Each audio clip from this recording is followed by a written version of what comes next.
Welcome to DragonFire. Today we're going to show you how to install the new receiver hitch for the Honda Talon. Make sure you have all of your hardware components to do the install.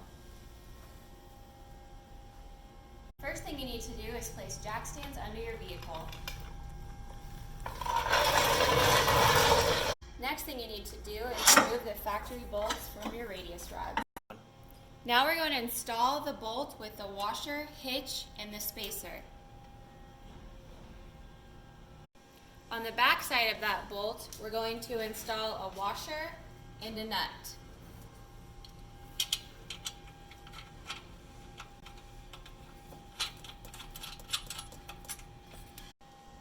Now that all of our bolts are installed, we're going to torque them down to the factory specification. This is a standard 2-inch receiver hitch with convenient hook locations for trailer chains.